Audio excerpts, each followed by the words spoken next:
নমস্কার, আমার YouTube channel মায়ের হাতের রান্না স্বাগত। আজকে আমি বানাবো সরু চাকতি পিঠা।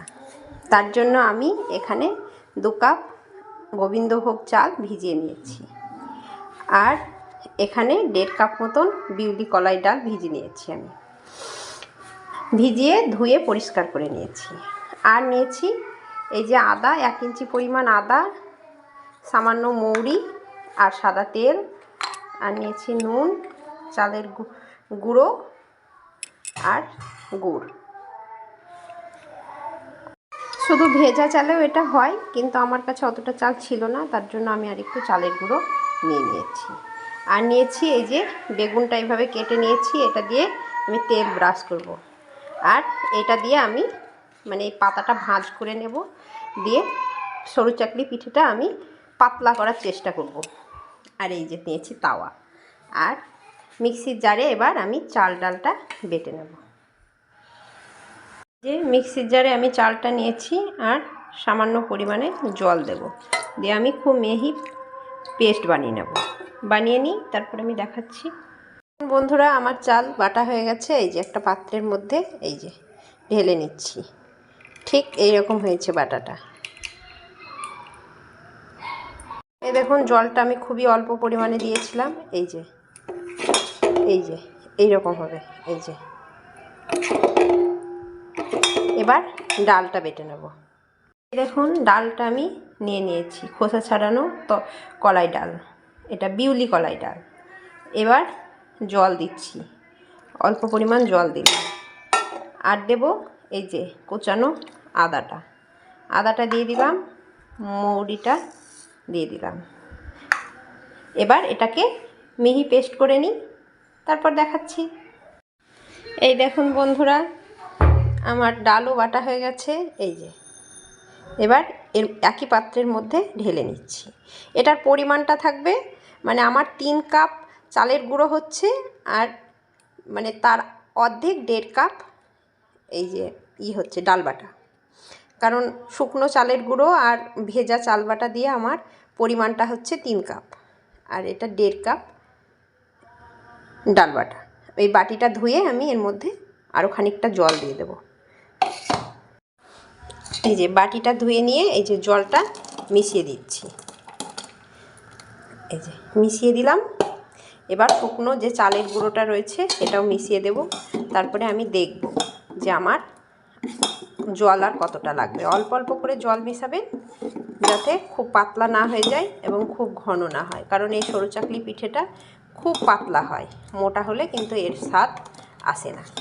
তাই আমি চালের গুঁড়োটা মেশাই আর জল মেশাই, তারপরে আমি দেখিয়ে দিচ্ছি যে কীরকম হবে।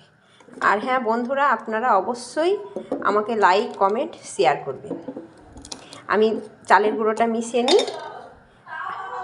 আর জল মেশাচ্ছি, তারপর দেখাচ্ছি। আমার 1 বাটি চালের গুঁড়ো আমি এর মধ্যে দিয়ে দিলাম। এবার আমি মিশিয়ে নেব, আর জল দেব অল্প অল্প। আমি মিক্সির বাটিটার মধ্যেই জলটা রেখেছি, এই ধোয়া জলটাই আমি এর মধ্যে দিয়ে দেব। বন্ধুরা, এই যে এরকম হয়েছে আমার ব্যাটারটা। এই যে এর মধ্যে এবার আমি নুন অ্যাড করব। নুন দিয়ে দিলাম, আর আদা মৌরিটা আমি বেটেই দিয়েছি, ওর সাথে দেখিয়ে দিয়েছি। আপনারা ওটা না চাইলে না দিতেও পারেন, আমার ভালো লাগে তাই আমি আদা মৌরির গন্ধ তাই দিয়েছি। এবার চলুন ভেজে নিই। এই দেখুন বন্ধুরা, আমি তাওয়া বসিয়ে দিয়েছি, তাওয়া আমার গরম হয়ে গেছে। এবার আমি এই তাওয়াটার মধ্যে তেল মাখিয়ে নেব।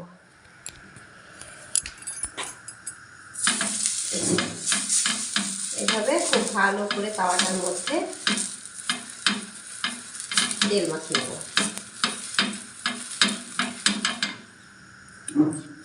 এবার একটা দিয়ে দিই।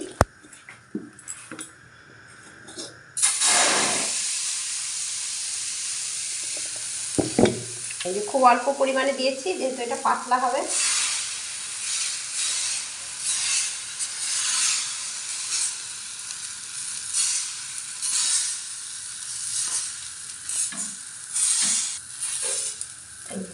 প্রথম পিঠাটা আমি দিয়ে দিয়েছি, তারপরে উপরটা একটু হালকা সেদ্ধ হোক, তারপরে আবার উল্টি দেখাচ্ছি।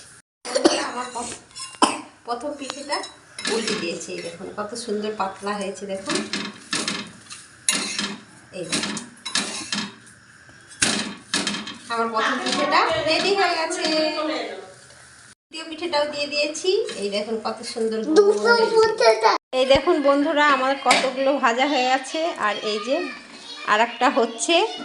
আর এই পিঠাটাকে আমরা আরও কালারফুল করার জন্যে একটু রঙিন করব, তার জন্য একটু ফুড কালার অ্যাড করে দিচ্ছি। এই যে এবার পিঠেটা আরও রঙিন হবে। আপনারা এরকম রঙিন পিঠে বানাতে গেলে অবশ্যই এরকম কালার দিয়ে পিঠে বানাবেন। এই দেখুন বন্ধুরা আমাদের বাসন্তী কালারের পিঠা, সরু চাকলি পিঠা রেডি।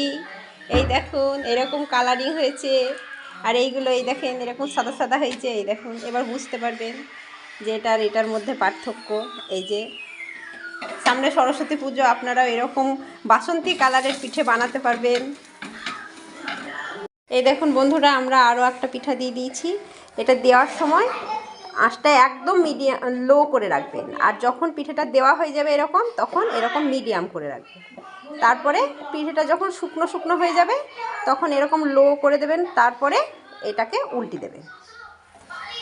এই যে এবার উল্টি দেবেন, এবার লো করে দিয়েছি, এবার উল্টি দেবেন। এই দেখুন এইভাবে চারিদিকটা খুলে নেবেন। এই যে দেখেছেন, এইভাবে উল্টাবেন, তাহলে দেখবেন আপনাদেরও এরকম পারফেক্ট সরু চাকলি পিঠে হবে। এই দেখুন বন্ধুরা আমার সমস্ত সরু চাকলি পিঠে রেডি হয়ে গেছে। এই যে এটা হচ্ছে সরস্বতী পুজো স্পেশাল পিঠে, দেখেছেন বাসন্তী কালারের। আর এর সঙ্গে খাওয়ার জন্য এই যে রেখেছি আমি নলিন গুড়ের পায়েস আর নলিন গুড়। এই গুড় দিয়ে পিঠে খেতে খুব সুন্দর লাগে, আপনারাও বানিয়ে খান, খুব ভাল লাগবে। তাহলে এখন আসি বন্ধুরা, টাটা। আপনারাও বানান, খান, আর লাইক কমেন্ট শেয়ার অবশ্যই। আসি এখন।